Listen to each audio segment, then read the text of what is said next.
All right, just checked 3 different things to make sure that we are good to go on this video. Okay, everybody, I'm going to start with a little apology.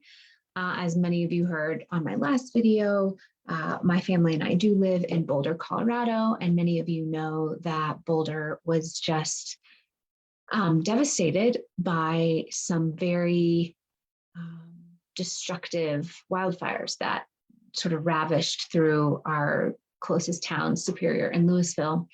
Happened last Thursday, and some incredibly devastating wildfires that started about a half a mile from my house. And by the grace of God, the wind was blowing that way and blew the fires up and over the hill rather than towards our house, which was too close for comfort. Let's just put it that way. We are incredibly lucky and incredibly grateful, but many, many people aren't. So there are, I think, about 1,000 homes burned entirely to the ground. My sister's home, thankfully, also is still standing. However, it was about, let's call it 25 to 50 yards from complete destruction. And what that means is while her home is still standing, there's a lot of smoke damage, water damage, because what happened is the fires came through and then 12 hours later, it dumped 8 to 10 inches of snow on the ground. There's all kinds of damage in Boulder right now, and it has been a incredibly difficult time as we all try and figure out what to do, how to help. My sister is displaced. They are still, just this morning, they were able to get back into their home. They're calling it a soft opening. So they're able to go back in with insurance adjusters and things to look at the damage and see if it's safe to go back in the home with sort of smoke toxicity and smoke damage and water damage, and gas lines are off and water is not drinkable. So there's no potable water. It's a very, very devastating and strange thing to be going through. And my apology to you all is that I have been sort of going up and down and back and forth at the will and the whim of many people in my community who are hurting and who need things and who need support, and my sister needs support. And so I have been inconsistent, and I'm sure you all understand. I just wanted to let you know why. I have also been using a lot of the tools that I teach to all of you to help keep my nervous system regulated as we have gone through this really, really uncharted territory, this new and unknown time, trying to keep myself regulated so that I can help and be there for others, including my sister and my family. She's got a baby. So I have been on baby duty, which I love, my niece. And so that part has been wonderful. But it's also just, you sometimes feel a little bit like a ping pong ball being knocked around. And right now we are currently waiting on insurance adjusters at her house to see if it's inhabitable, when it will be inhabitable, how long she'll be displaced, what in her house is salvageable or not. We just don't really know at this point. So my apologies to you all for the inconsistency over the last however many days it's been now. My plan is to be here and to finish out our Healthy for the Holiday series today through Friday. That will finish out our series. And then I will tell you the plan for my support for all of you going forward. I have loved to watch this beautiful community grow. As many of you are new in this community, we've had a few hundred people come in the last few months, and I am really, really loving that. And I am going to continue the growth of this community to support one another as you are on your own health and healing journeys. Okay, so some housekeeping, and then I will get into vision and goal setting. I posted the vision and goal setting worksheet already in the Healthy for the Holidays series on Facebook. If you're watching this on Mighty Network, it will also be in that feed as well. It is the vision and goal setting workbook. So I posted that in there. I'm going to talk about that in just a second. If you are interested in the brain science behind why we don't do better when we know better, as I mentioned last week, I am doing a webinar on Thursday of this week. It's free. I'll put the registration in here for you.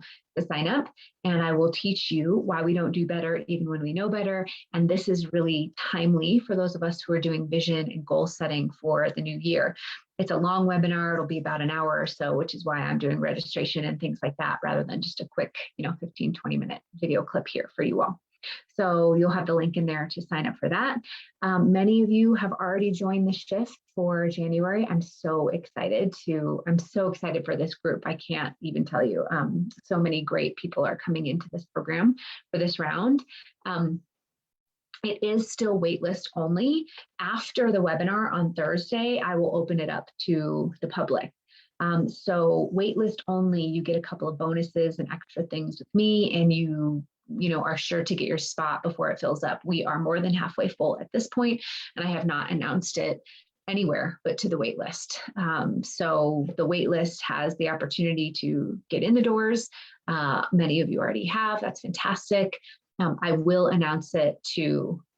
open it up to this group. I will open it up to the public. I will open it up to general email list. I will start talking about it to the general public on Thursday after the webinar. So if you want to ensure the bonus calls that you get from being on the wait list, and if you want to ensure that you get a spot in this round, I will close it up after we're full, and I won't open again until April. So I will put the link for the wait list in the comments here.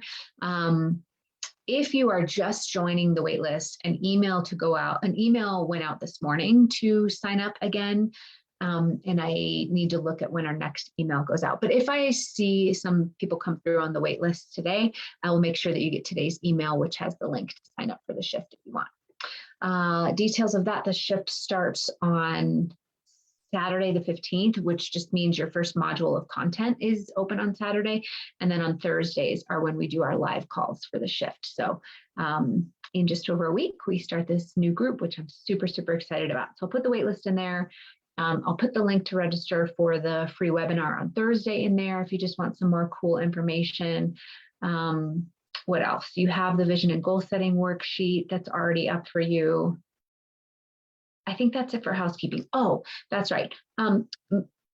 Those of you who are on the wait list have already seen that there's an opportunity to book a discovery call with me to see if you want to sign up for the shift. And that will open, those discovery call slots will open to the general public on Thursday after the webinar goes out. I will make sure that I post all of those links in here for you. But you guys, if you're on my email list, you'll get all of this information as well. So if you're kind of wondering where to get things or where to go or what to do, the best way to do that is to probably get on the email list. And obviously you can just, write me here or send me a DM. I'm not that hard to get a hold of if you try. Sometimes it takes me a minute to get back to you, but it's easy to connect with me if that's what you want or if you have questions. Okay. I think I have covered it. Oh, final thing. I have received your emails about a scholarship position or a scholarship for the shift, which is a partial scholarship, half off of the shift for 2 people going into the shift this next round. I am getting through them. If you have sent me an email about the scholarship and I haven't gotten back to you, it's not because it doesn't mean anything. It just means that with all the stuff with the fires and everything going on, it's taking me a little bit longer to get through them, and I will get back to you. If you don't know what I'm talking about, I asked you to just email me if you feel like you are not in a financial position to be able to pay for the full shift. I will be offering 2 50% scholarships this round and every round going forward, hoping to expand those scholarships as we go forward. And all you have to do is write me an email this round about why you think the shift would be beneficial for you and a little bit about your story. I just like to connect with people, and really in your telling of your story, I can tell if the shift program is a good opportunity for you or if it wouldn't really work for you as well. And I can communicate about that. Okay, that's all the housekeeping. So let's talk about vision and goal setting. I'm going to introduce this topic today, and then we'll go into it for the rest of the week. If you are part of the shift, you will be getting a specific human design and tiny behaviors training from me next week. And if you're in the membership of the shift membership, which you get invited to after you're finished with the shift, you will see that that's one of our monthly training calls. And that is a whole call on how to do your vision, your goals, how to set up your year for the most success. Today, I'm going to be walking you through a simplified version of that, just because, you know, our training next week is an hour and a half and I don't have time to do that. Plus, that's the content that's in the other programs. So I put up for you your vision and goal setting worksheet. And what I want you to do with the vision and goal setting worksheet is to look at your vision that you have for yourself in a more mechanical way. In the vision and goal setting worksheet, which I'm looking at right here, and you can download it. It's a worksheet that talks about how we go about setting goals in an incorrect way. One of the biggest ways they're incorrect is that they're too big for our brain. You've heard me talk about this a lot. Our brain likes homeostasis. It wants you to stay the same. It will fight for you to stay the same. It's not trying to hurt you. It's not trying to punish you. You know, if you have a big goal for yourself to lose 100 pounds, it's not trying to punish you by trying to keep you the same. It's just that 100 pounds feels really, really foreign to your current body. And so when you make these big, lofty goals about trying to lose weight, it's going to fight you to stay the same. So what I teach you in the vision and goal setting worksheet is how that vision should really go at the top of your pyramid, let's call it. And in the vision and goal setting worksheet, it truly is at the top of your pyramid. And then underneath, one of the mistakes that we make is that we just throw out arbitrary, well, I'm going to do this, I'm going to do that, I'm going to Whole30, I'm going to clean out my kitchen, I'm going to, you know, I'm going to go paleo, I'm going to go keto, right? We throw out these big goals of these, okay, here's my vision, I want to lose 100 pounds, and here's the big things that I'm going to do to achieve that. Again, this is not working with the way our brain works, and it works against us. And we will, some people call it self-sabotage. I'm moving away from that term of self-sabotage because really, when we learn about the brain and we understand about homeostasis and automaticity and the way the brain works, which, by the way, I'll be talking a lot about that on the webinar on Thursday, so you should come. When we start to learn about how the brain works, we stop calling it self-sabotage and we start saying, wait a second, I need to work with this beautiful machine rather than against it. And so while technically they are sabotaging behaviors, I'm sort of moving away from that term of self-sabotage because it makes it sound like we are, you know, getting in our own way on purpose or even unconsciously. And in truth, the brain is just doing what it's designed to do. So on your vision and goal setting worksheet, you've got your vision, right? And in the example sheet that I put in the group, you'll see, I want to lose 50 pounds, okay? That's your vision. Okay, fine. Now, go back to one of the very first lessons we learned together in these videos, Healthy for the Holidays series. I think it was week 2, maybe, when I said, how do I want to feel, right? Go back to that lesson and combine this. It's more than I want to lose 50 pounds. How do I want to feel? What will be different when that 50 pounds is gone from my life? What is it that I'm looking to feel differently? Remember, we only ever want something because we think we will feel different in the achieving of it, right? And so get clear about what you want to feel. That's just a side note. But if your vision at the top is, I want to lose 50 pounds, then we go into more specificity. And in this specific exercise, the vision and goal setting worksheet, I have you look at what has gotten in the way of you succeeding in this goal in the past. I'm going to venture to guess that this is not the first time you have the goal of, I want to lose 50 pounds on your vision, right? So we want to start to get more specificity. What has gotten in the way of me being able to accomplish this goal in the past? And we want to get very specific about that. So for instance, I want to lose 50 pounds. You know, you've heard me say this in the past. It's actually not very interesting. Not that it's not important to you, but that doesn't give us much information. Well, why haven't you lost 50 pounds? What is it that you think will be different when you lose 50 pounds? How will your life have changed when you lose 50 pounds? What has gotten in the way of you losing 50 pounds before? What are the habits that you engage in where you don't lose 50 pounds? That's the interesting stuff, right? So under your vision, we start to break that down. We get a little more specific. And we say something like, all right, what is the barrier to success that has gotten in my way in the past? And you want to get very specific. Well, I don't consistently work out. I overeat at night, before I go to bed. I plan really healthy meals and then don't take the time to cook them. And so I find myself eating out a lot. Okay, now we're getting more specific as to why that goal has not come to fruition in the past. And then we break down that even further for that one specific success barrier. So let's say your success barrier is, I consistently overeat after dinner. Okay. And I know that that is getting in the way of me achieving the goal that I want to achieve. Great. Now let's set a goal specifically in relation to the success barrier, to what's getting in your way of being successful. And that's when I use the SMART goals. That's where I will bring SMART goals back in. And it tells you on the sheet, specific, measurable, attainable, realistic, and timely. People will debunk SMART goals and say, I think there's this movement to try to make goal setting really sexy and new and different. So they'll say things like, forget SMART goals and do this instead. You guys, let's just keep it really simple. The beauty of SMART goals is that it hits a lot of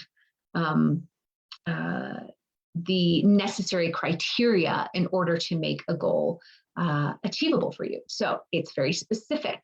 We don't want to say, I want to feel better tomorrow. Nope. We want to get very specific in saying, I will meditate for 5 minutes in the morning, right? Or in this case, instead of saying, I'll eat less at night, not specific enough. It needs to be, if I choose to eat, I will eat grapes instead of chocolate chips, whatever.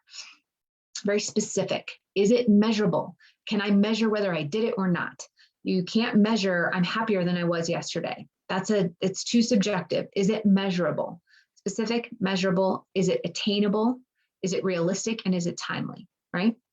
So SMART goals are still useful, and I think there's a lot of people in the sort of self-help industry that are looking for something new and sexy and exciting to say, and they'll say, forget SMART goals, but they're useful. So they're in this exercise for you. Vision up top. I want to lose 50 pounds. Success barrier, second line. What has made it so hard for me, or what has gotten in the way of me being successful for that goal in the past? And then SMART goals in relation to that specific success barrier. So if we're going with, I want to lose 50 pounds and I overeat at night, then it becomes what if you're going back to weeks, 5 and 6 training or 6 and 7 training, what tiny habit can I put in place in relation to this success barrier, to this thing that has gotten in my way in the past, and focus on that, which will trickle up to meeting the larger goal. We're going to dive a little bit deeper into this in the next couple of days. But the big takeaway here is, and I went through that sort of worksheet pretty quickly because it's there for you. You can read it and it'll walk you through this whole process. It'll give you an example, what I mean by it, a blank page, an example page. So it should be pretty self-explanatory.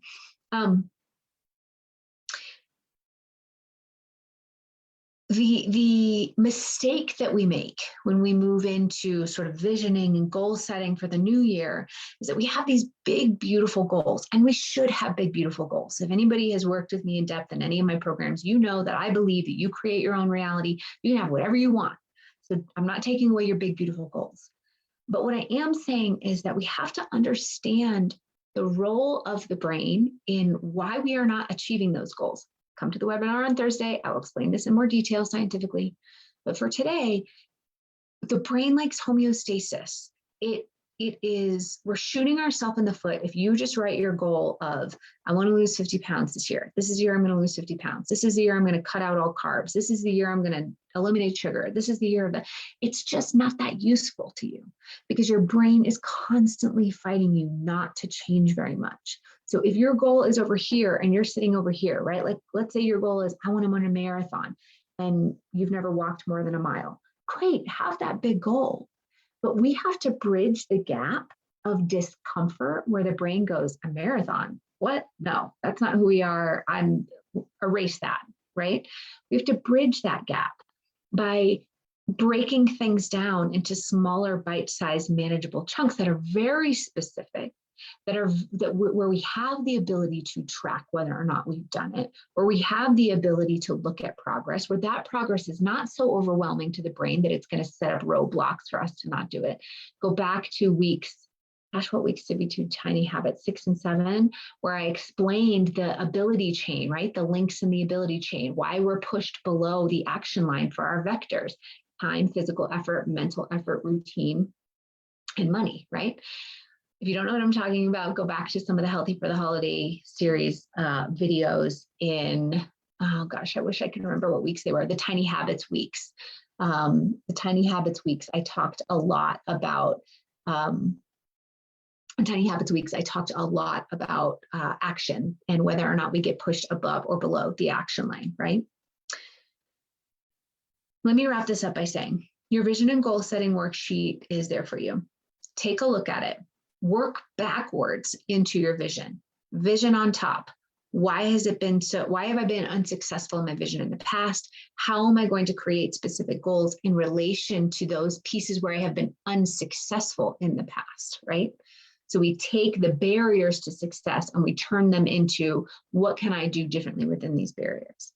If you all have questions about that, the process, if you want to get more specific about it, go ahead and write it in the comments. Let me know. Let me know what I can do to support you in this vision and goal setting exercise. And then, yes, for those of you who are joining the shift, we will be doing an entire deep dive behavior design training and tiny habit training next week on how to do this for the year. So if you're on the fence about joining, hop in and be a part of that. Okay. Thank you all for your patience with me this week. I will do my very, very best to show up. If it's just that I don't show up on time, it might be because I got pulled in a different direction with my family, but I will do my best to show up for you this week. My daughter goes back to school tomorrow, so we will be back on some semblance of structure and normalcy. And so I will be here. It just, if we're off a little bit on timing, you will know why. Thank you for your patience. Here's to a beautiful and successful and expansive 2022 for all of you. I will see you tomorrow.